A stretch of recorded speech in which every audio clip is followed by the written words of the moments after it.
Assalamualaikum warahmatullahi wabarakatuh. Izin memperkenalkan diri. Nama Reja Santian KM 2213022060. Di sini saya akan mempresentasikan materi sistem ekskresi. Setelah berolahraga, tubuh pasti mengeluarkan keringat, bukan? Mengapa demikian?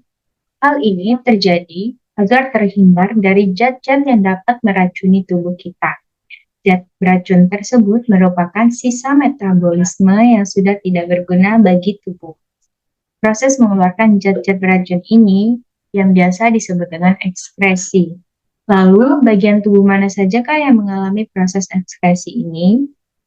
Baik, saya akan dijelaskan. Pertama, kita akan menjelaskan tentang pengertian sistem ekskresi. Sistem ekskresi merupakan proses pengeluaran zat-zat sisa metabolisme yang sudah tidak digunakan lagi oleh tubuh. Sisa metabolisme ini berupa senyawa-senyawa yang bersifat toksik atau racun, sehingga jika tidak dikeluarkan dapat menyebabkan terganggunya fungsi organ-organ di dalam tubuh. Organ-organ yang berperan dalam sistem ekskresi pada manusia meliputi kulit, ginjal, paru-paru, dan hati. Di sini saya akan menjelaskan satu persatu organ tersebut. Yang pertama ada kulit. Kulit merupakan lapisan jaringan pelindung terluar yang terdapat di permukaan tubuh. Kulit berfungsi sebagai organ ekskresi karena mampu mengeluarkan zat-zat sisa berupa kelenjar keringat. Kulit terdiri dari 3 lapisan, masing-masing lapisan yaitu epidermis, dermis, dan jaringan ikat bawah kulit.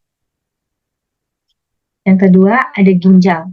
Ginjal merupakan komponen utama penyusun sistem ekskresi manusia, yaitu urin.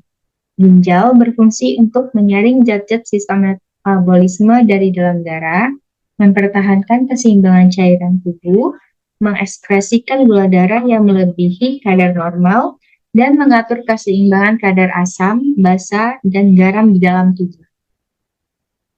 Secara umum, ginjal terdiri dari 3 bagian, yaitu kulit ginjal yang berfungsi sebagai bagian paling luar ginjal, biasanya disebut cortex renalis, berfungsi sebagai untuk menyaring darah. Kemudian ada sumsum ginjal. Sumsum ginjal bagian tengah ginjal itu biasa disebut dengan medula, berfungsi sebagai tempat berkumpulnya pembuluh-pembuluh halus yang mengalirkan urin ke saluran yang lebih besar. Proses yang terjadi adalah reabsorpsi dan augmentasi. Kemudian ada rongga ginjal. Rongga ginjal itu bagian yang paling dalam, biasanya disebut pelvis renalis, berfungsi untuk menampung urin sementara sebelum dikeluarkan melalui ureter. Yang ketiga ada paru-paru. Paru-paru merupakan organ ekskresi yang berfungsi mengeluarkan gas-gas sisa proses pernapasan yaitu CO2 atau karbon dioksida dan H2O yaitu uap air. Paru-paru selain berfungsi sebagai sistem organ ekskresi juga berfungsi sebagai organ yang menjaga suhu dan tingkat kelembapan di dalam tubuh agar tetap normal.